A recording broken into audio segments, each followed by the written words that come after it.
In every ancient or modern culture, you will not find any tradition devoid of dance.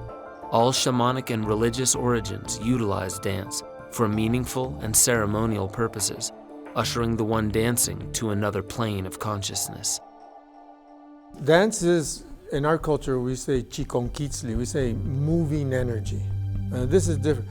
Songs, they're the communication, but when you're dancing, now you're moving your collective, well, if you're individual dance, you're moving energy for yourself. I dance in my backyard. I can transform my backyard from what it was into what it is now, just by certain dances. Because you're creating movements, those are like geometric designs that go into the universe that you just communicated, I want to create this. And the universe says, okay, and then you create it. Collective dance brings about change, brings about creating. And these ancient civilizations understood this, so they would create huge plazas where people would come visiting people. They would partake of these sacred plants and do these sacred dances.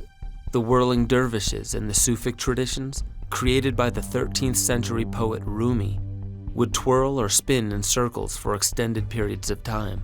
Even children are known to spin in circles until they cannot stand anymore. Ring Around the Rosie and merry-go-rounds are other examples of children's love for the sensation that twirling brings about.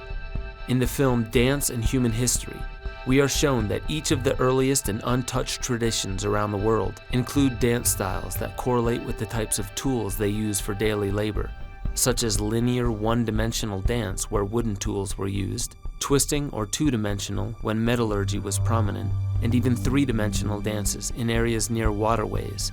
And a common theory of the purpose for these dances are to revere daily chores and natural elements as sacred, and to achieve psychedelic-like states. The Kalahari Bushmen in southern Africa achieve an equally powerful altered state of consciousness by dancing for 24 hours around a fire and becoming deeply dehydrated and falling into a rhythmic trance-like state. And in that trance-like state, they then have visions. And that, it turns out, is what is being painted on the cave walls and in the rock shelters. It's the visions of ancient shamans. So they enter the deeply altered state of consciousness, either through a rhythmic dance or some other technique, or through consuming a plant psychedelic, most often the latter. They enter a deeply altered state of consciousness. They experience visions. They experience encounters with supernatural beings as they construe them. Those supernatural beings may communicate with them telepathically. This is very common in the shamanistic trance. They may give them teachings, and very often they'll have a therianthropic appearance. They'll be part animal and part human. How was it that these rituals helped early cultures commune with ancestors or beings from another realm? Some believe that humanity currently operates from a limited bandwidth, only seeing what we are prepared to see.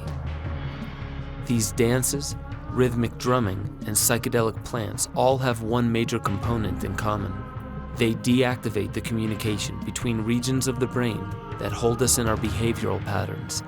Once these regions go offline, the human experience opens up to new patterns, and we no longer need to be prepared to see in order to truly see.